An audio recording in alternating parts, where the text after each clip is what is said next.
welcome back to my channel. So today it looks like I'm sitting at a desk. I am obviously in my living room, and this is actually my coffee table. My normal setup is just not working for me anymore, so I kind of had to jimmy rig a new setup. So yeah, but as you can see, I don't have my friend Cheyenne here this week. I had just gotten way too busy and was not able to find a time that worked for me, that, you know, I was able to even contact her about coming and being in a video.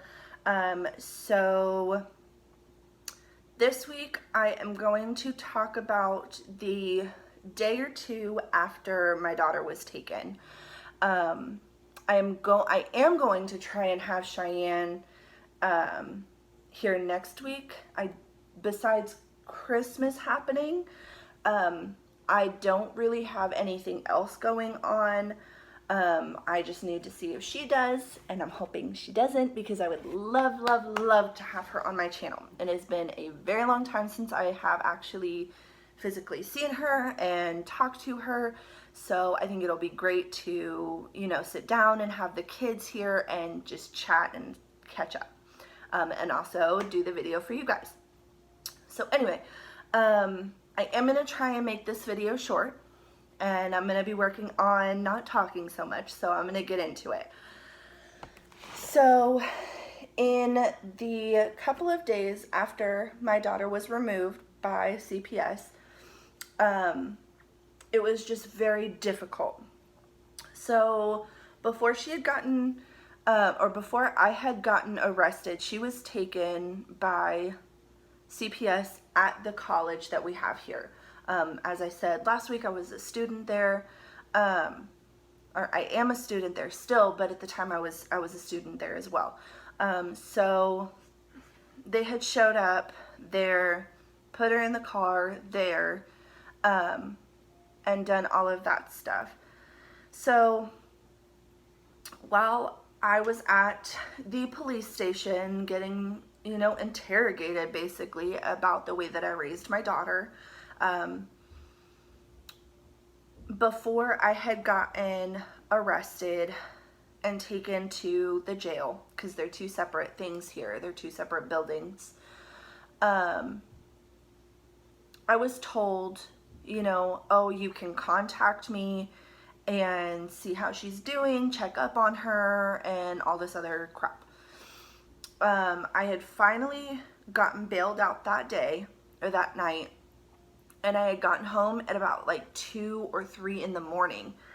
I didn't end up getting my phone back, so I had no contact except for, I had my computer at home, and that was the only way I had any way of contacting anybody. And because, you know, I had my computer, I was able to go onto Facebook and stuff like that. But I had finally fallen asleep probably at about 4 or 5. I had gotten up and was up and ready to leave my house at 8 in the morning. So I had to go and get a new phone. I didn't know whether or not I should go to my phone provider and tell them what was going on and see if they would give me a phone, you know, because I had just spent the last of my money, mine and Jonathan's money, to bail me out, because he didn't want me having to stay at the jail, because I would have been there as long as he was. From Wednesday to Monday morning or Tuesday morning. So I had gone to Walmart and gotten just this kind of POS phone. And I bought the phone not realizing I had to, and I did it through Straight Talk. And I didn't know I had to buy a separate card, which was another $30. To get the phone turned on. So I end up spending like another $70 just to get a phone. At my provider, it probably would have been a lot more, or they would have been able to get my phone back. I don't know. So the police had taken my phone for evidence. And so, like I said, I had to go get a new phone. And so the first day, so that day that I had gotten the phone, which would have been November 9th, I had called the original social worker probably between 10 and 20 times. And I had not gotten one call back. Not one. No text message. I had left message after message after message. I swear, you guys, I was calling probably every 20 minutes, if not less, to try and check up on my daughter. And nobody had gotten back to me. I tried calling the office. I had tried calling the social worker. I had tried so many different things to check up on my daughter, and I got not one call back from any of the social workers there. So, you know, the second day rolls around and I'm still calling this social worker that ended up that emergency response social worker. And I had called her another 10, 15, 20 times on the second day. And it was probably that third or fourth day or so that it had gotten transferred to an investigative social worker. And I had finally gotten a call. I was finally able to check up on how she was doing. On like the third or fourth day, I had not heard word one from anyone at that office about my daughter. So it just kind of went to the investigative part at that point. So, you know, if something like this happens to you guys, call and call and call and call. If they're not calling you, I didn't ask to talk to a supervisor. I mean, how dumb is that? I didn't talk to a supervisor. Now that I think about it, that was stupid. I should have talked to a supervisor. You know, the first day after calling 10 or 15 times, I should have called the office and been like, this is my social worker. I want to talk to her supervisor. And I didn't do that. So if you have called more than 5 or 10 times, call a supervisor. Call the main office and ask to talk to the social worker supervisor. I should have done it. I didn't do it.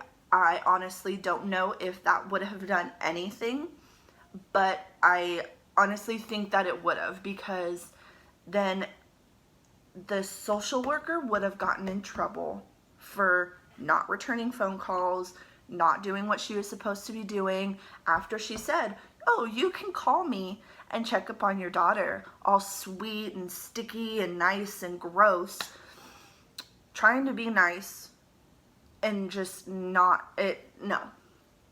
Call a supervisor. If you've called more than 10 or 15 times, call a supervisor. And I will say it over and over. If that doesn't work, go down to that office. If you know where it is, go down to the office and speak to the social worker or the supervisor in person. Plain and simple. You know, there's not a lot of messages within this story, and I know that. You know, last week we had talked about, you know, just lawyer up, automatically just lawyer up. And, you know, I think that would have changed so much in my case. I really do, you guys. So, you know, lawyer up. If you don't do that, call and call and call. You know, especially if you're going to fight to get your kids back. That's what I did. I don't know how it is in different states. If you live in a different state and you have questions, you can ask me, of course. I will always try and help you figure out the answer. If I can't, I honestly encourage you to just get a consultation from a lawyer or talk to a CPS representative. Honestly, I don't think that any town, even in California, is as bad as Napa County. It is awful. And I cannot wait to get out of here. You guys will understand why in later videos. So that is all I have for now, you guys. Again, I am really going to try super, super, super hard to have my friend Cheyenne come on our videos next week. And so that may be a little bit of a longer video, you guys. So, you know, if you want to hear her story, I'm going to have some background stuff on her, hopefully. You know, she has gone through some crazy stuff. If you guys want to ask questions, I will have Facebook and Instagram linked down below. Those are going to be mine.